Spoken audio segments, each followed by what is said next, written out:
안녕하세요. 요즘 매일같이 들려오는 중동 분쟁 뉴스에 주식 계좌 열어보기가 참 무섭고 답답하시죠? 지금이라도 다 팔고 도망가야 하나 고민하시는 분들 정말 많을 텐데요. 오늘은 제가 여러분의 그 걱정을 확 덜어드리고 오히려 지금 왜 기회인지 알아보겠습니다. 이럴 때일수록 우리는 감정을 가라앉히고 객관적인 역사적 데이터를 살펴봐야 합니다. 과거의 역사는 지금의 공포와는 전혀 다른 이야기를 들려주고 있거든요. 제2차 세계대전 이후 발생한 20번의 주요 지정학적 무력 충돌 사태를 분석해 본 결과 S&P 500 지수는 초기 충격으로 인해 평균적으로 단 6% 하락하는 데 그쳤습니다. 여기서 더욱 놀라운 점은 바로 시장의 회복 탄력성입니다. 주가가 충격 이전의 수준으로 완전히 회복하는 데 걸린 시간은 평균 28일에 불과했습니다. 구체적인 사례를 볼까요? 1990년 걸프전 발발 당시 주가는 약 15.9%나 급락하며 시장을 공포로 몰아넣었지만 단 28일 만에 회복했고 12개월 후에는 오히려 23% 상승하는 놀라운 반전을 보여주었습니다. 2003년 이라크 전쟁 때도 개전 직전 약 5.6% 하락했던 주가는 불과 28일 만에 손실을 모두 만회했고 12개월 후에는 무려 33%의 높은 수익률을 기록했습니다. 실제로 이번 이란 관련 긴장감이 최고조에 달했을 때도 S&P 500 지수는 약 3% 하락하는 데 그치며 탄탄하게 다각화된 글로벌 공급망을 바탕으로 놀라운 방어력을 증명하고 있습니다. 그런데 왜 전쟁 위기만 터지면 잘 나가던 AI 기술주들이 유독 심하게 빠지는 걸까요? 이런 의문이 드실 텐데요. 이는 결코 기업의 펀더멘털이 망가져서가 아닙니다. 투자자들이 불안감에 휩싸였을 때 가장 거래가 쉽고 변동성이 큰 기술주를 현금을 확보하기 위한 일종의 현금 인출기로 먼저 사용해버리기 때문입니다. 하지만 얕은 매도세가 지나가면 시장은 곧 이성을 되찾고 본질에 집중하게 됩니다. 글로벌 빅테크 기업들에게 AI 인프라 투자는 단순한 선택사항이 아니라 기업의 존폐가 걸린 필수, 불가결한 생존 경쟁이라는 사실을 말이죠. 지금 당장 지정학적 위기가 발생한다고 해서 구글이나 마이크로소프트가 전쟁 났으니 AI 데이터 센터 구축은 내년에 하자라고 투자를 멈출까요? 절대 그렇지 않습니다. 대형 기술주들의 AI를 향한 질주는 그 어떤 영토 분쟁이나 지정학적 이슈와도 무관하게 진행되는 거대한 구조적 흐름입니다. 그렇기 때문에 지금 당장 겁이 난다고 해서 주식을 모두 내다 파는 무릎반사적인 대응은 절대 금물입니다. 역사적으로 지정학적 충격은 늘 얕고 짧게 지나갔습니다. 투자의 대가 워런 버핏의 말처럼 남들이 두려워할 때 탐욕스러워져야 할 타이밍인 것이죠. 짧어 공포의 시기가 지나가면 시장은 결국 변하지 않는 메가 트렌드에 다시 엄청난 돈을 쏟아다 볼 것입니다. 자, 그렇다면 우리는 위기 속에서도 결코 멈추지 않을 이 거대한 AI 인프라 슈퍼사이클 속에서 과연 어디에 주목해야 할까요? 바로 다음 2단계에서 물리적 한계에 부딪혀 긴 구리선을 대체하며 AI 데이터 센터의 판도를 완전히 뒤집고 있는 핵심 광학 기술에 대해 초보자분들도 이해하기 쉽게 비유를 들어 설명해 드리겠습니다. 우리가 전쟁이 터져도 빅테크 기업들의 AI 투자는 절대 멈추지 않는다는 걸 역사적 사실로 확인했죠. 그럼 여기서 아주 중요한 질문이 하나 생깁니다. 그 수많은 AI 관련 기술들 중에서 왜 하필 우리는 지금 광학, 즉 실리콘 포토닉스 기술에 집중해야 하는 걸까요? 지금 마이크로소프트, 구글, 메타 같은 글로벌 빅테크 기업들에게 AI 데이터 센터 투자는 단순한 선택이 아닙니다.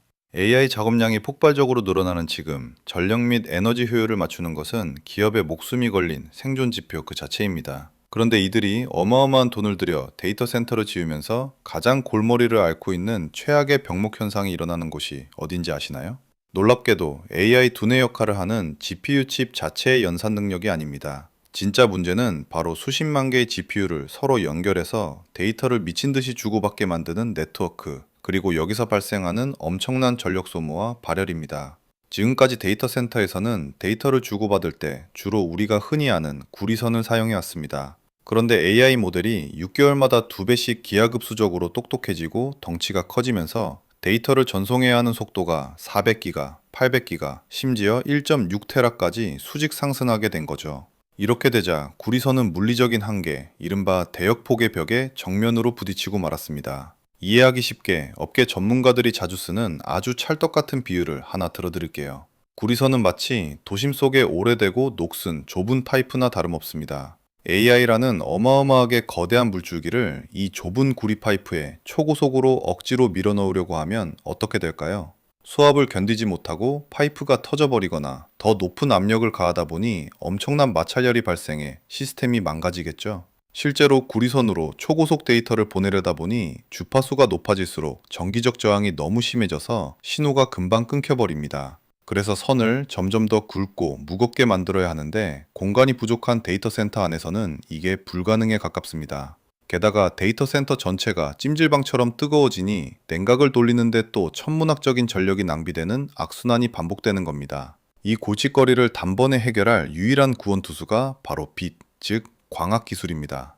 구리선이 좁고 막히는 흙길이라면 빛을 이용한 광학 기술은 저항이나 마찰이 전혀 없는 초고속 KTX 전용선과 같습니다. 빛의 데이터를 실어보내면 마치 승객을 무한대로 태우고도 마찰 없이 달리는 고속열차처럼 아무리 많은 데이터를 보내도 교통체증이 없고 열도 나지 않습니다. 구리선은 고속전송 시 몇 미터도 가기 버거워하지만 광신호는 800기가에서 1.6테라비트/초라는 어마어마한 속도로 수 킬로미터를 아무런 속도 저하 없이 거뜬히 전송해냅니다. 전력 소모를 획기적으로 줄여주기 때문에 전력 부족과 셧다운 위기에 처한 AI 데이터 센터 입장에서는 그야말로 구세주 같은 존재인 셈이죠.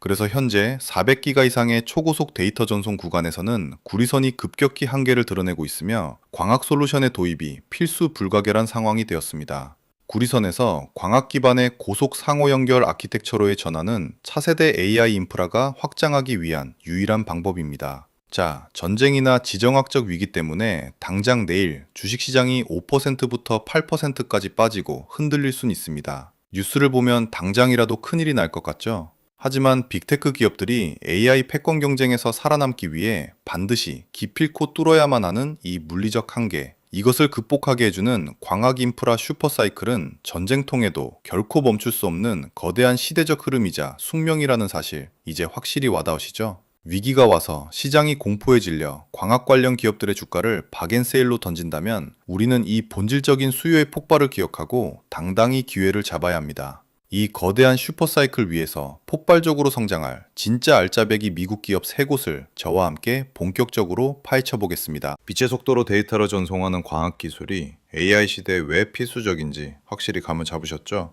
그럼 이제 가장 중요한 단계, 그래서 도대체 어떤 미국 기업을 봐야 하는데? 라는 질문에 답해드릴 차례입니다. 현재 미국 주식시장에서 이 거대한 광학 인프라 슈퍼사이클을 주도하며 폭발적으로 성장하고 있는 핵심 대장주 3곳, 코이런트, 루멘텀, 그리고 어플라이드 옵토 일렉트로닉스를 아주 쉽고 재밌게 풀어드릴게요. 가장 먼저 살펴볼 기업은 AI 대장주 엔비디아가 작정하고 밀어주고 있는 코이런트입니다. 최근 엔비디아는 코이런트에 무려 20억 달러, 우리 돈으로 약 2조 6천억 원을 투자하고 대규모 구매 약정을 맺었습니다. 엔비디아가 왜 이렇게 큰 돈을 꽂아줬을까요? 미국 본토에 공장을 빨리 지어서 차세대 AI 데이터 센터에 들어갈 광학 부품을 자기들에게 먼저 달라는 겁니다. 게다가 코이런트는 최근 미국의 대표 지수인 S&P 500에도 공식 편입되면서 기관 투자자들의 어마어마한 패시브 자금까지 들어올 든든한 배경을 갖추게 되었죠. 이와 함께 나란히 S&P 500 지수에 편입되며 시장의 핵심 주도주로 자리 잡은 기업이 바로 루멘텀입니다.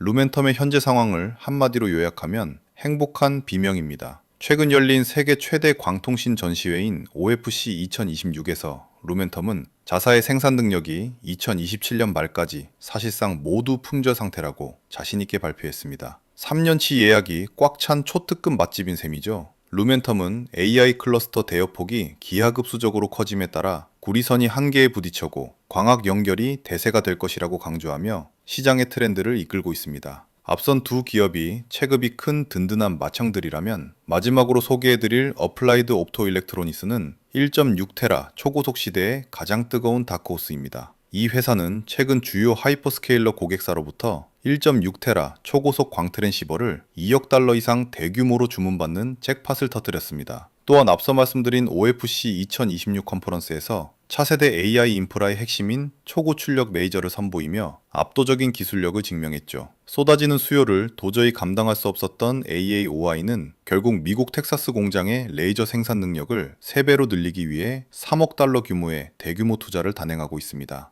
이 회사의 경영진이 실적 발표에서 직접 한 말이 아주 인상적인데요. 지금 우리의 성장을 제한하는 것은 시장의 수요가 아니라 우리의 생산 능력과 공급망이다 라고 못 박았습니다. 만들어내기만 하면 다 팔려나간다는 뜻이죠. 여러분, 이 세 기업의 공통점이 무엇인지 확실히 보이시죠? 루멘텀과 코이런트 같은 주요 기업들은 2030년까지 AI 광학 시장 규모가 무려 900억 달러로 커질 것으로 내다보고 있습니다. 이들은 입을 모아 물건을 사려는 고객이 없는 게 아니라 만들어낼 공장이 턱없이 부족하다고 외치고 있습니다. 여기서 끝내기엔 조금 아쉬워서 제가 정말 흥미롭게 보고 있는 숨은 진주 같은 혁신 기업 하나를 보너스로 더 소개해 드릴까 합니다. 바로 포엣 테크놀로지라는 기업입니다. 대장주 기업들이 공통적으로 수요는 넘치는데 물건을 만들어낼 생산 능력이 부족하다라고 행복한 비명을 지르고 있다고 말씀드렸죠. 사실 광신호를 처리하는 광학 모듈을 만드는 건 굉장히 까다로운 작업입니다. 기존에는 빛의 경로를 하나하나 아주 미세하게 맞춰야 하는 복잡한 능동정렬 과정이 필수적이었어요. 수작업 장인처럼 정밀하게 맞춰야 하다 보니 수율을 높이거나 대량으로 팍팍 찍어내는데 한계가 있었습니다. 그런데 포엣 테크놀로지는 이 골칫거리를 단번에 해결할 수 있는 광학 인터포저라는 마법 같은 플랫폼 기술을 들고 나왔습니다. 이 기술이 왜 대단한지 이해하기 쉽게 설명해 드릴게요.